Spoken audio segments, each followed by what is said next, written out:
Պարոն Դանիելյան, եւս մի հարց կապված Արցախի թեմի առաջնորդի հետ, ձեզ համար սպասելի էր, որ թեմի առաջնորդը կմիանա հայտարարությանը, 10 եպիսկոպոսների հայտարարությանը, կաթողիկոսին կառաջարկի հանգստի գնալ եւ այլն, առհասարակ ինչպես է սա ՆԱՏՕ-ում հանդիպում ունեցել եք արդյոք դրանից հետո թեմի առաջնորդի հետ եւ իրավիճակի հանգուցալուծում դուք ինչպես եք տեսնում, որտեւ եթե չեմ սխալվում,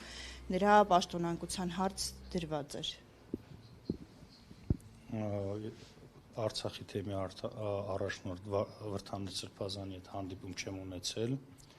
սպասելի չէր, իհարկե, եւ հայ առաքելական եկեղեցին գնահատականը տվել է այդ հանդիպման մասին եւ ես գտնում եմ, որ մեր կողմից գնահատականներ տալը այստեղ ավելորդ են եւ պետք է սպասենք մայրաթորի հայտարարություններին, ինչպես կարձագանքեն եւ հետագա իրենց քայլերը ինչպես կիրականացնեն։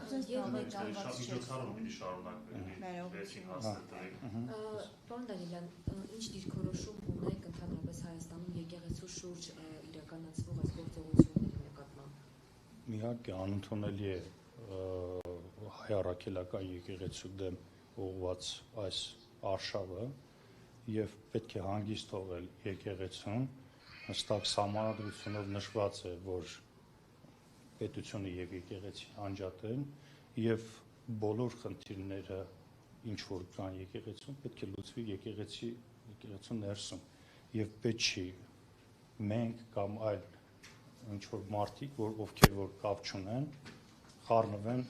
եկեղեցու գործերին։ Իմ խորհուրդս բոլորին, ովքեր որ փորձում են, հանգիստ թողեք հայ առաքելական եկեղեցու, որովհետեւ հայ առաքելական եկեղեցին